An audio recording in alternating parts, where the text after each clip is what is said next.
Bam! The late adopter. Hi guys, how you doing? Welcome back to the channel. The first video of today, Bitcoin video. We do this video every single day early in the morning just to see how the markets are working, what's gonna happen during the day and stuff like that.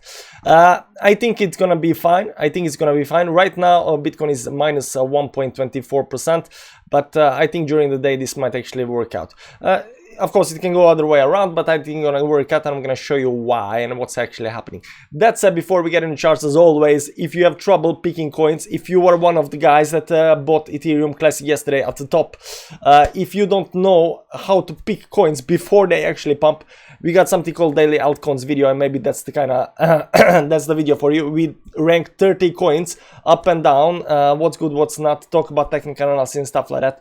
So if that's your thing, you might want to check out the Patreon page. Also check out the Telegram down below. Why not? Nice community. Anyways, let's get in the chart and see what's actually happening with Bitcoin. So 2 days ago we had this very nice green candle over here. We became super bullish, and yesterday we dumped again. So I'm thinking that it is easy to think that it's some kind of a liquidation longs dump, you know, market manipulation, trying to get rid of the leverage longs. But after thinking a little bit about it, I think it's only normal pullback, and I'm going to explain to you why it's not only that, but it's not a big deal, because this white line never got broken.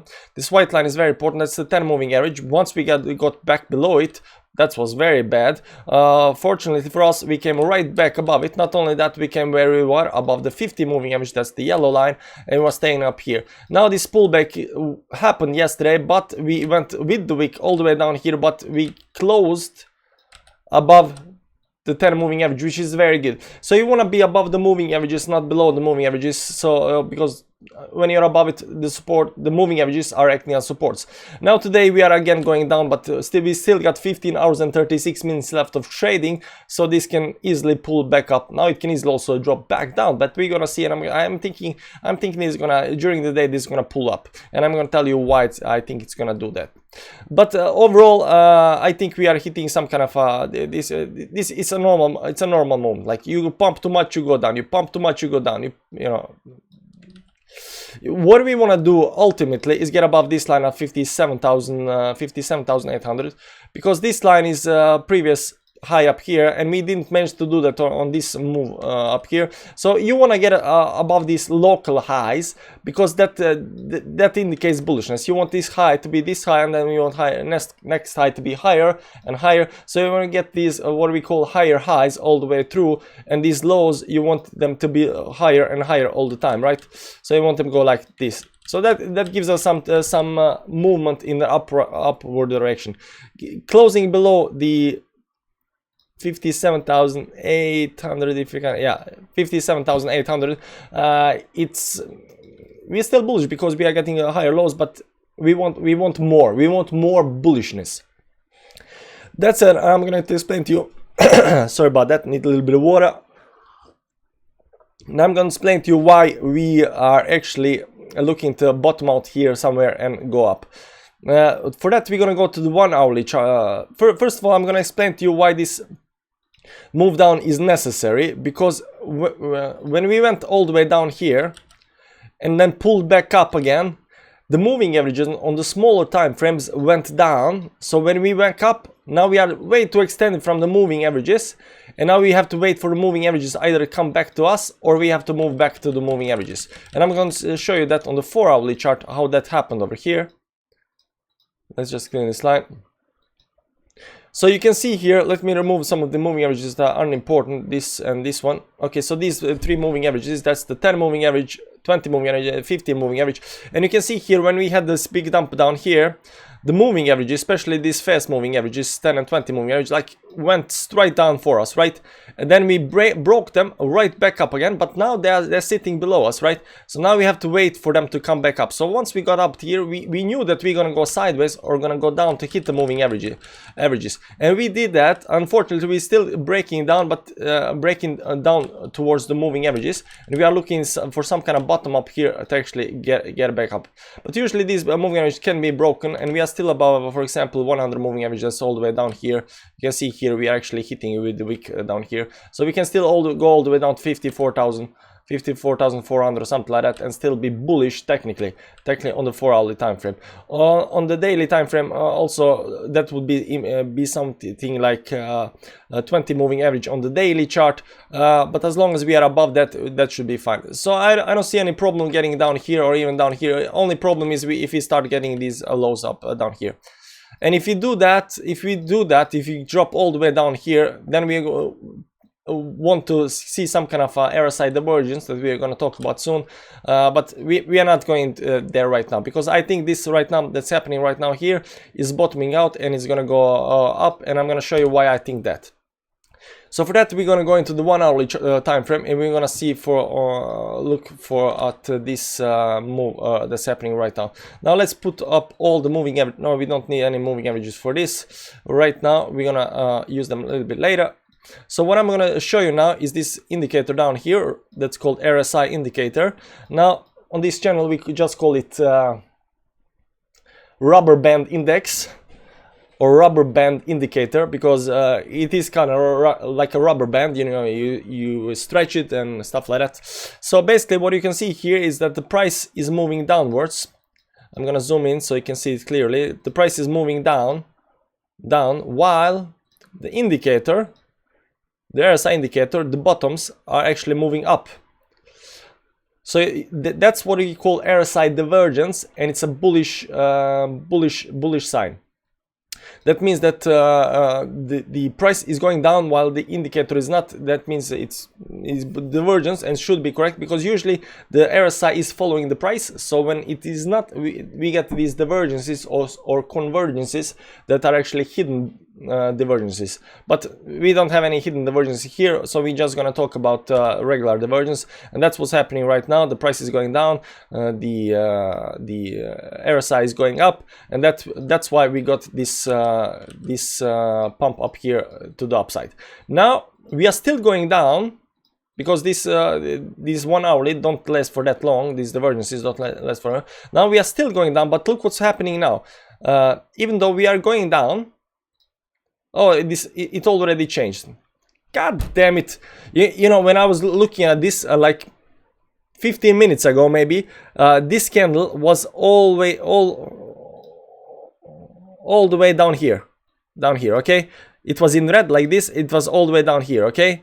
That's how it looked candle. So I want actually to talk about that. Now unfortunately there is a change of plans, but I can still explain you what I mean, because I think people already saw that there would be a divergence. So I think they are acting already right now on the move. So when the price actually came all the way down here, that means that the price was still falling down and the RSI was still going up, because this was actually only down here when I was looking at the chart. So there was actually a divergence down here. So we had actually triple divergence while I was checking the chart like 15 minutes ago before making the video, and I said like the triple divergence one after another, it's a very strong signal even on the small time frames that the bottom is actually in, and we should actually continue going up here. So this actually to me looked like some kind of falling wedge right now. Something like this, a falling wedge that's gonna play out, and then we get out of the falling wedge because of these divergences. Now let me clean a bit this. Unfortunately, this divergence is not yet played out. There's still 30 minutes in, so we gotta see what's gonna happen with this candle up here, if it's gonna close in green or red. But from what I've seen 15 minutes ago, if we continue going down, we have to go down pretty far down here to pull this RSI down to avoid the divergence. So to avoid divergence, the RSI cannot fall below this level up here. The RSI cannot fall below this bottom over here. Okay, if it falls below that bottom, then there is no divergence and nothing happens, and the price is just following the RSI. Now if price goes down and the RSI doesn't follow the price, we got another divergence. So we got two divergences after another. That's a triple divergence. Triple divergence are really strong signals for some kind of bottoming, and that's why I think that we actually might bottom out here. Now I haven't done this last part that I'm gonna do now. I'm gonna do it now on the 5-minute chart and see if we can actually see if there is any kind of a pattern going on here, because I was checking this out, and this looked like we actually broke the downtrend of here. Now we are getting into the second downtrend. We broke that as well over here. This was also some kind of falling wedge, and now we might actually be looking to actually go to the upside. This can also be something, because this stop and these stops are actually looking quite nice, so maybe it's also something like this. But this is a 5-minute chart, you know. Only if you've been in trading for like 20 years, you can do the 5-minute charts. You can do 5-minute charts only if you've been trading for 20 years, okay, guys? Never do 5-minute charts, never. So maybe there's something going on, some kind of triangle here, or even some kind of triangle like this. Maybe you should look at it a little more closely on the small time frames. It's hard to tell, it's hard to tell. But anyways, the important thing to get from this video is the divergence on the 1 hourly time frame right now. And that's why I think we're actually bottoming here, down here. That's because of the divergence. So I still want to see how these 28 minutes play out if we are in green and red. Because if we are in green, it doesn't matter, because we still got this 1 hourly divergence up here. It doesn't help much, it's still just 1 hourly divergence. But if we get the double divergence up here, that's going to be super nice. That's going to be super nice. It might actually indicate that although price is down -1% for today, we might actually end up in green at the end of the day. Let's pull out the moving averages, and we're just gonna say also quick word of moving averages. Now this video is getting too long, 11 minutes. Who would want to watch an 11-minute video on an update on a Bitcoin? But anyways, we are below the important moving averages 10, 20, and 50, but we are above the 100 moving average on the 4 hourly, so that's good. And if we can manage to climb the moving averages once again, that's gonna be nice. That's on the 1 hourly chart. We are below all the moving averages, so it's very imperative that we actually get above the moving averages. So we don't want to get on 1 hourly. If we can manage to get above, yeah, technically all the moving averages like 56,500, we're gonna be golden. But you know, you can also see that the resistance line is actually also there. So if we can get above 56,500 today, I think we're gonna be fine. That's like 1,000 up or something like that. Take it for what you want. You know, whether we're gonna go up or down, it kind of depends what Bitcoin is gonna do, but it looks good on 1 hourly chart. Take for whatever it's worth, and we have been actually doing quite nicely on the daily chart, although we are right now below the 10 moving average. But as long as we close above the 10 moving average, I wouldn't be that worried about it. That said, thanks for not this one, thanks for subscribing. Oh, or if you want to subscribe. Check out the links below for the Telegram channel. Nice bunch of people, 2,008 people there right now. And check out the Patreon if you need help with stop buying tops. Anyways, cheers, thanks, bye bye.